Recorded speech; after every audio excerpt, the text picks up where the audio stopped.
আসসালামু আলাইকুম। আমুদরিয়া নিউজে আপনাদের স্বাগত। আপনাদের সঙ্গে রয়েছে আমি এরশাদ মিয়া। আসি কিছু বিশেষ খবর নিয়ে।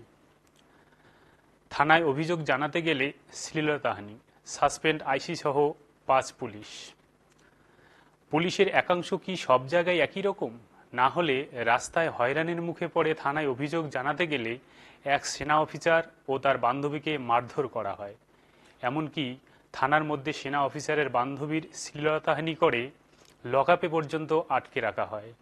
সেনা অফিসারের বান্ধবীর বিরুদ্ধে থানায় কম্পিউটার ভাঙচুর, মহিলা পুলিশদের হেনস্থা ইত্যাদি মামলা দিয়ে তাকে আদালতেও পাঠানো হয়। সেনা অফিসারকেও মামলায় জড়িয়ে নোটিশ পর্যন্ত দেওয়া হয়। উড়িষ্যার ভরতপুরের এই ঘটনা। সাম্প্রতিক এই ঘটনা জানতে পেরে ভারতীয় সেনাবাহিনীর এক্স হ্যান্ডেলে উদ্বেগ প্রকাশ করে কঠোর ব্যবস্থা গ্রহণের অনুরোধ করা হয়েছে। এরপরেই উড়িষ্যা পুলিশের ডিজি, ভরতপুর থানার আইসি, ইন্সপেক্টর ইনচার্জ সহ 5 জনকে সাসপেন্ড করে বিভাগীয় তদন্ত শুরু করেছেন। আইসি ছাড়াও একজন মহিলা এএসআই, 2 জন মহিলা এএসআই এবং 1 জন কনস্টেবলকে সাসপেন্ড করা হয়েছে। সেনা অফিসারের অভিযোগ, তিনি ও তার বান্ধবী বেড়াতে গিয়েছিলেন। রাস্তায় তাদের হয়রান করে একদল দুষ্কৃতী। তারা দ্রুত থানায় গিয়ে অভিযোগ করেন এবং দুষ্কৃতীদের তাড়া করলেই ধরা যাবে বলে পুলিশকে জানান। কিন্তু পুলিশ জানায় আগে লিখিত অভিযোগ করতে হবে, তা দেখার পরেই পুলিশ যাবে। তা নিয়ে চলে বচসা। সেনা অফিসারের ধাক্কাধাক্কি করা হয় বলে অভিযোগ। সেনা অফিসারের বান্ধবী বাধা দিতে গেলে 3 মহিলা অফিসার তার শ্লীলতাহানি করেন বলে অভিযোগ। এই ঘটনায় সেনাবাহিনীর ইস্টার্ন কমান্ডের পক্ষ থেকে উদ্বেগ প্রকাশ করাও হয়েছে। সেনা অফিসার কলকাতার একটি রেজিমেন্টে কর্মরত। এবার আসছি কেরলের খবরে। কেরলের ওনামের 11 দিনে 818 কোটি টাকার মদ বিক্রি। সেপ্টেম্বরের প্রথম সপ্তাহ থেকে কেরল মেতে ওঠে ওনাম উৎসবে। সরকারি সূত্রে জানা গিয়েছে, সেই উৎসবের দিনগুলিতে মানে হচ্ছে 6 সেপ্টেম্বর থেকে 17 সেপ্টেম্বর, এর মধ্যেই কেরলে রেকর্ড পরিমাণ মদ বিক্রি হয়েছে। সব মিলিয়ে ওই 11 দিনে 818 কোটি টাকার মদ বিক্রি হয়েছে। গত বছর এই সময়ে 717 কোটি টাকার মদ বিক্রি হয়েছিল।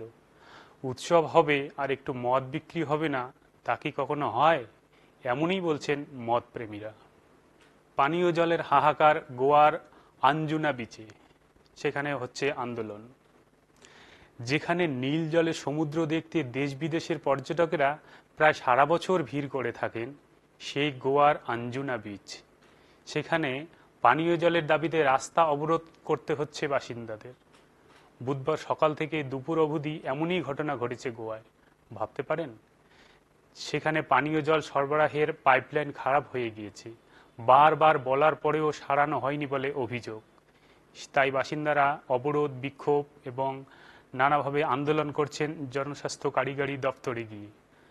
তারা 15 দিনের মধ্যে জল সরবরাহ ঠিক না হলে লাগাতার অবরোধ আন্দোলন হবে বলে হুঁশিয়ারি দিয়েছেন। এবার আসছি বিহারের খবরে। রেলে চাকরির বিনিময়ে প্রায় 200 কোটি টাকার জমি হাতিয়ে নেওয়ার অভিযোগ মামলায় এবার প্রাক্তন রেলমন্ত্রী তথা বিহারের ভূতপূর্ব মুখ্যমন্ত্রী লালু প্রসাদ যাদব, তার ছেলে তেজস্বী যাদব এবং তেজপ্রতাপ যাদবকে আদালতে হাজিরা দেওয়ার নির্দেশ দেওয়া হলো। বুধবার দিল্লির রাউল অ্যাভিনিউয়ে স্পেশাল সিবিআই বিচারক বিশাল গগনে এই সমন জারি করেছেন। ওই 3 জন সহ বাকি অভিযুক্তদের 7ই অক্টোবর হাজিরা দেওয়ার নির্দেশ দিয়েছেন। মানে দুর্নীতি লালু প্রসাদের পিছন কিছুতেই ছাড়ছে না। একজন মানুষ সারা জীবনে কত দুর্নীতিতে যুক্ত থাকতে পারে, সেই প্রশ্ন তুলছেন বিভিন্ন মহলের অনেকেই। আজ এ পর্যন্তই। আবার আসবো অন্য কোনো খবর নিয়ে। খোদা হাফেজ।